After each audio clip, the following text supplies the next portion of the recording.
Welcome back, students, in this second part of my lecture. Now, very quickly I shall go one after the most significant issues. Now, this text has generated or has compelled critics and scholars to delve deep inside the text and churn out several layers of interpretations, and as we go deeper and deeper, we come to, or the readers get to reveal very crucial and critical issues which are incorporated inside the corpus of the narrative. The first important point is the representation of Indian history and politics. You see, Indian histories and politics shape the plot and meaning of this novel, God of Small Things, and if we look, as I think all of you have a bit of general idea about the history of post-independent India, that the consolidation of political power by the Congress party, and as a reaction to the dictatorship or the authoritarian attitude of the Gandhian dynasty, the communist movement took place in parts of West Bengal, Kerala, Andhra Pradesh and Tripura, and till now today there is a problem of Maoist separation and etc. So I am not going into those controversial issues, or not. I am very interested to delve deep into those problematic aspects. But regarding this novel, we need to know a bit of Indian history, which is very much complicated. So Arundhati Roy gives a commentary on the surface with jokes and snippets of wisdom about the political thoughts and beliefs in India. The novel also investigates the way in which this social historical roots and these realities develop profound insights into the ways in which human desperation and desires, their necessities, emerge from the confinement of a firmly entrenched caste discriminated society. So during the post-independence era, caste and class were two very fundamental issues, very controversial issues regarding Indian history and politics. And in this novel we see the murder of Velutha, who dies after receiving severe beatings at the hand of the police, and how Baby Kochamma, being the representative of the capitalist class, fabricates a false narrative of crime against Velutha. So Velutha is the marginalized person, he is the subaltern, right? And Baby Kochamma is Orchako. Both of them are at the center.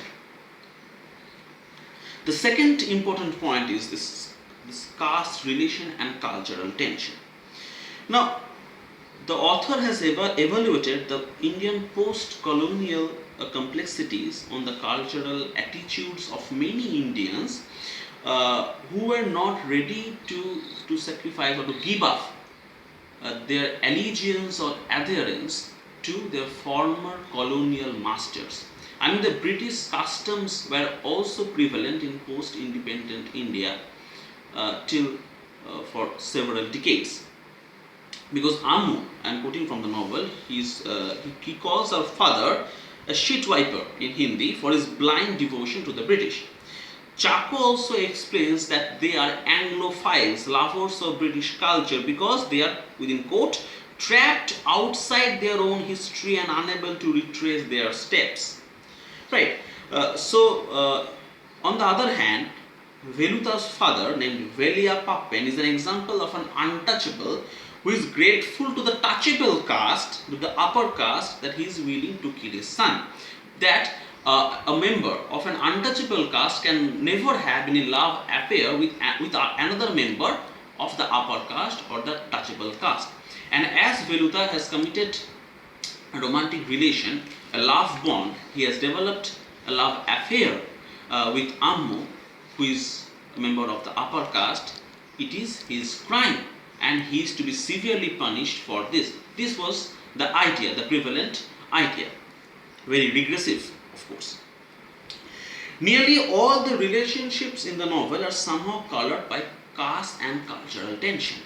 The anxiety, including the twins' relationship with Sophie also. So Chaco's relationship with Margaret, another scene of divorce, separation and mutual conciliation. Papachi's relationship with family and Ammu's relation with Veluta. In this novel, we find that characters like Baby Kochamma and Chaco are most rigid.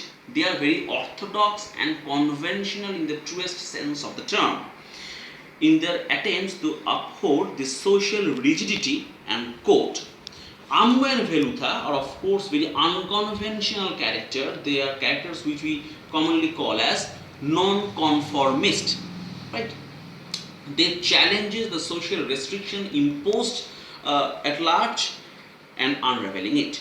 So Roy, being the author, implies that this is why they are to be punished for severely for their transgression of social constraints. Next important point would be the issue of forbidden love. We have love at fourfold levels. First, Ammu's love for her husband, Baby Kochamma's love for Father Mulligan, Chaco's love for Margaret, and at the fourth level, at the fourth dimension, Ammu's infatuation or liaison with love for Veluta, and at last we also find a sibling love, the incestual love between Rahel and Esther. So this novel portrays forbidden love in such a powerful and uncontrollable force that it cannot be contained by any conventional social norms. Another point is that this conventional society somehow seeks to destroy real love, which is why love in the novel is consistently connected to loss, death, and sadness. No love is quite satisfactory in the truest sense of the term. Love remains unrequited, be it of Baby Kochamma or be it of Ammu. So love would therefore be an emotion, is projected as an emotional impulse which can be explained only in terms of two people's cultural backgrounds and political identities, caste identities, and socio-cultural identities. Fourthly, there is an aspect of social discrimination pervading throughout the narrative. The story is set in the caste segregated society in India in the late 1960s, when the members of untouchable Paravan caste were not permitted to touch members of the higher caste, and Ammu has consummated her love for Veluta. They had a sexual liaison, romantic feelings, forbid love, and Veluta in this way had crossed the boundaries of caste-based Indian society. He has touched the female body of Ammu. Now in India, this caste system was considered a way to organize society, and this book sheds light on how terribly, how cruel can a system be.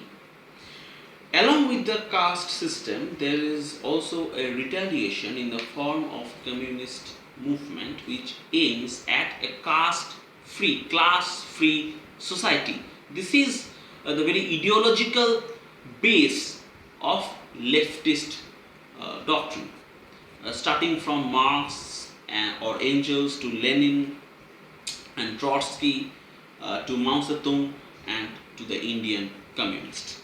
Now readers can see an economic class struggle. The IPs, the family, is considered as an upper class. They are factory owners, the dominating class, and the dominated class of whose Veluta is the representative. Now Mamachi and Baby Kochamma would not design to mix with those of a lower class. However, Roy shows that other types of less evident discrimination. For example, there is no religious discrimination, there is no lingual discrimination also. Chaco suffers more veiled racial discrimination in England. His English wife's parents were shocked and disapproved their daughter's marriage. How can an English white woman marry a black Indian native colonized man? So there is also an aspect of racial discrimination of which Chaco is the victim. Sophie at one point mentions to her cousins that they are all Wu and she is half Wu. So among these children there is also an aspect of discrimination. Lastly, we have the aspect of betrayal and misogyny. Father Mulligan betrayed Baby Kochamma, Ammu's husband betrayed her, Baby Kochamma betrayed Velutha. The twins Rahel and Esther betrayed Velutha despite their profound love for him. So betrayal operates at several dimensions, and there is a consequence of loss of respectability in this novel. The greatest tragedy is that of Velutha, the only true non-corrupt adult in the story, and who becomes a repeated victim of everyone's deception, be it Baby Kochamma, be it of the twins, be it of Ammu. Another important trait is that of misogyny.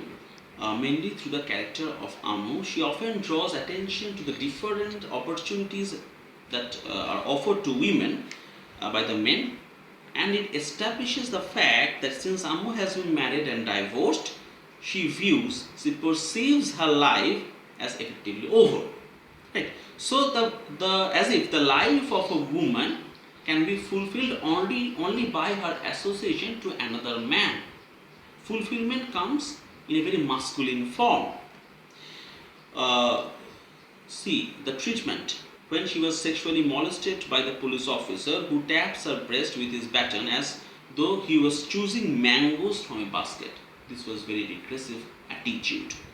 Commenting on the objectification, how women are sexually objectified and treated as mere commodities for pleasing man's sexual lust.